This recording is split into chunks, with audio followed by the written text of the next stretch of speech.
Thank you, Madam Acting Deputy President. I was told in meetings with Defence last year that the PFAS Taskforce was working on the problem of PFAS contamination by applying a whole-of-government response. So I asked for the minutes of their meetings to see what a whole-of-government response looked like. I was refused.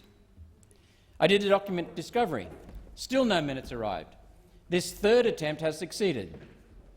It should not have been this hard to get hold of a simple set of minutes. Having read them, I do understand why they had to be prized away from the task force. The Morrison government's PFAS response is all talk. It is a process that has no destination and as a result is achieving nothing. It seems to be aiming to stall and to avert. The last concrete action by this government was in 2018 to award $55 million for a drinking water program for affected areas and $73 million for research into PFAS. There are now over 900 PFAS sites around Australia. The government is remediating 4 defence sites, bases at Williamtown, Oakey, Edinburgh and Katherine. 4 down, 896 to go. While the PFAS Task Force is sitting around holding meetings and reissuing old guidances, the residents of the red zones continue to live with the nightmare every day. Residents are trapped in homes that are unsaleable. One resident that I've spoken with many times and visited his house on a number of occasions, David Jeffress and his wife Diane Priddle from Oakey in Queensland, purchased their property in 2004 for a combined $2.4 million investment.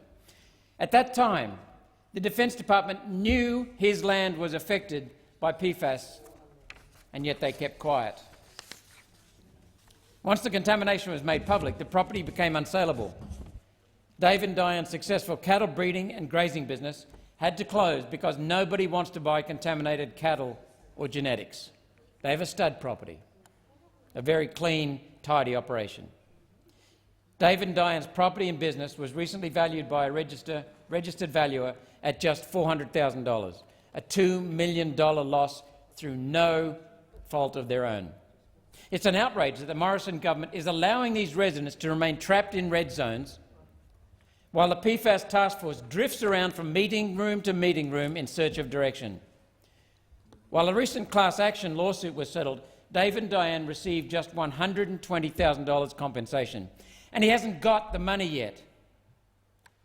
The government's own PFAS subcommittee has made the same recommendation in the last 2 update reports, which called for remediation, compensation and like-for-like relocation. That's fair.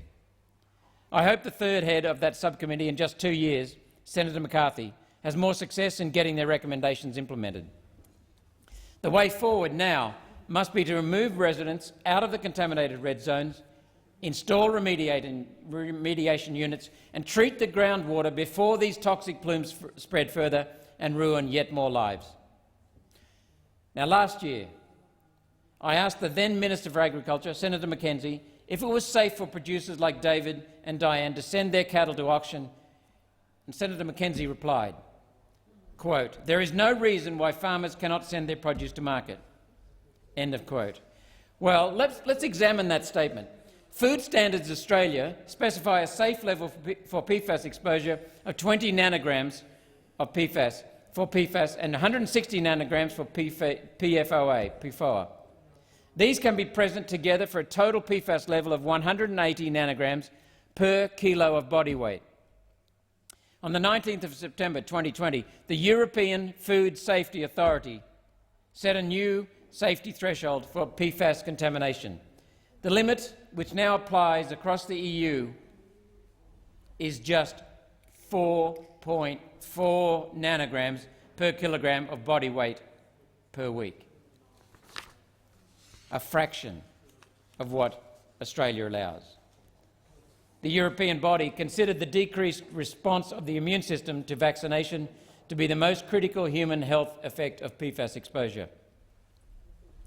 So I ask, has the PFAS Task Force considered that the Morrison government is about to introduce a vaccine for COVID that might be put at risk through our tolerating PFAS levels that are 40 times higher than the new European safety standard? Cattle in the red zone from RAAF-based Richmond have been tested at over 1,000 nanograms per kilo. Newborn calves are testing at over 300 nanograms. This is the product that former Minister Mackenzie says is safe to sell and consume. It is not safe to sell. By sending contaminated products to the EU, we're risking food and livestock exports of $2 billion a year. This is not just affecting Oakey. This is affecting the whole beef industry.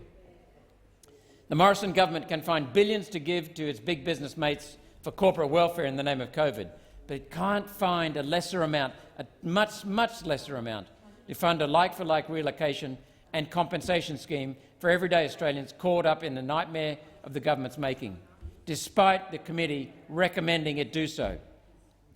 It's time for the Prime Minister, to fix this problem, and I seek leave to continue my remarks. Thank you, Senator Roberts.